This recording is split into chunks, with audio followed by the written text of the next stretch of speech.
नमस्कार दोस्तों, आप सबका हमारे इस चैनल पर स्वागत है। आज जो भारत के अंदर जो स्थिति है, वो आतंकी हमला हो या कोई राजनीतिक मुद्दा हो, वो आपके सामने है। आपको बता दें कि अभी भारत में जो आतंकी हमला है, पहलगाम कश्मीर के अंदर की जो घटना है, वो आप सबके सामने है। क्योंकि आज का युग सोशल मीडिया का युग है। सोशल मीडिया की इस युग में भी अगर कहीं दूर भी कोई घटना होती है तो हमारे पास कुछ ही देर में पहुंच जाती है। ऐसा ही मामला आज से कुछ दिन पहले पहलगाम कश्मीर का हुआ है। ये घटना एक बहुत ही दुखदायक व विचारदायक घटना है। आखिरकार भारतवासियों को अभी तक इस चीज़ की भी नॉलेज नहीं है कि जो अपने दुश्मन देश हैं, या यूँ कहे कि जो आतंकवादी लोग होते हैं, उनको दुश्मनी किस चीज़ से हैं। वो भारत की संपत्ति या फिर भारत की ज़मीन पर कब्जा करना चाहते हैं, या फिर भारत में रहने वाले जो हिंदू लोग हैं, जो सनातनी लोग हैं, उनसे उसकी दुश्मनी है। इस चीज़ का भी अभी तक कोई इतना खुलासा नहीं हुआ कि जो आतंकवादी हैं उनको दुश्मनी किस चीज़ से है। अगर यूँ देखा जाए तो किसी भी दो देशों के बीच में अगर कोई युद्ध की संभावना होती है या कुछ अंदरूनी मामला होता है, तो देश के अंदर आमने सामने सीमा पार करने की, या यूँ कहे कि एक देश की सीमा से दूसरे देश की सीमा के अंदर घुसने का कार्य होता है। लेकिन अभी तक भी इस चीज़ का पता नहीं चल रहा है कि जो आतंकवादी लोग होते हैं उनको परेशानी किस चीज़ से है।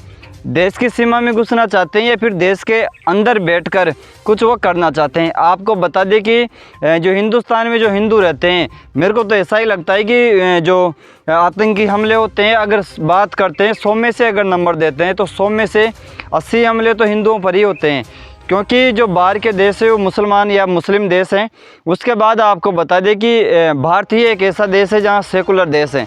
भारत के अंदर सभी जाति धर्मों विशेषों के लोग रहते हैं। भारत के अंदर अभी तक भी कोई ऐसा मामला सामने नहीं आया कि भारत के अंदर लगभग हिंदुओं की संख्या ज़्यादा है और मुसलमानों की संख्या कम है। लेकिन कोई भी ऐसा मामला अभी तक सामने नहीं आया जिस प्रकार पाकिस्तान या कुछ अन्य मुस्लिम देशों में आता है कि वहाँ पे हिंदुओं को प्रताड़ित किया जाता है या हिंदुओं को चुन चुन कर मारा जाता है, हिंदुओं को टारगेट करके मारा जाता है। ऐसा आखिरकार कब तक चलेगा? भारत भी एक सेकुलर देश है, भारत के अंदर भी सभी धर्मों के लोग रहते हैं। भारत ने तो कभी ऐसा नहीं कहा कि हम किसी भी एक जाति विशेष का हमारा देश है और हम दूसरे धर्मों को लोगों को नहीं रखेंगे या उनको प्रताड़ित करेंगे।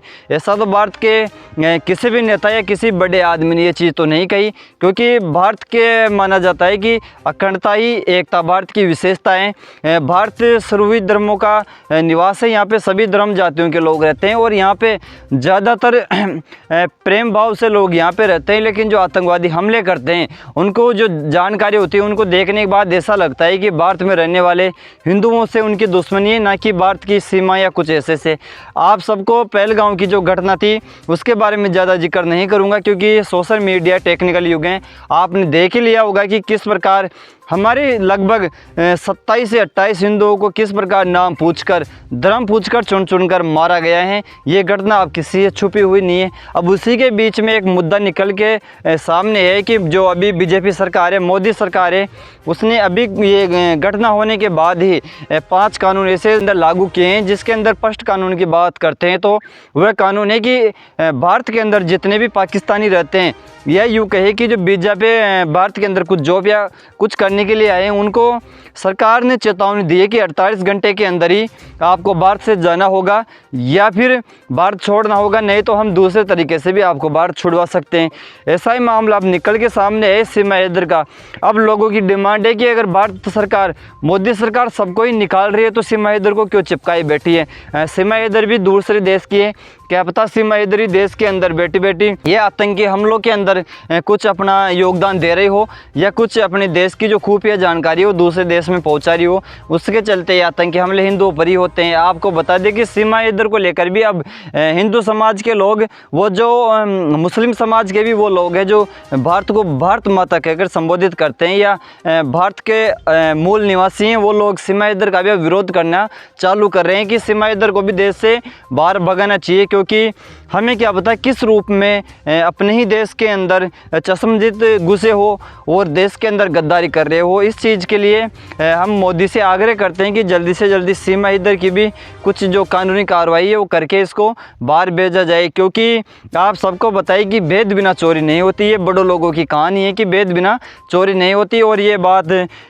हकीकत सामने भी आती है कि भेद बिना चोरी नहीं होती, क्योंकि देश के अंदर ही बैठे कुछ गद्दार लोगों जो दूसरे देशों का साथ देते हैं और जो देश की प्राइवेट चीज़ें या देश की जो गुप्त सूचनाएं हैं, देश के अंदर क्या हो रहा है, कैसा माहौल चल रहा है, उस चीज़ को ये दूसरे देशों में पहुंचाते। हाल ही में जयपुर का भी एक वीडियो सामने आया था जिसमें कुछ मुस्लिम युवक जयपुर की सड़कों पर बाइक रैली निकालते और उसमें पाकिस्तान जिंदाबाद, अकबर जिंदाबाद, वो कुछ नारे तो उसमें ऐसे भी सुनाई दिए थे कि हिंदुस्तान के हिंदू मुर्दाबाद, या यूँ कहे कि हिंदू मुर्दाबाद के नारे भी सामने आ रहे थे।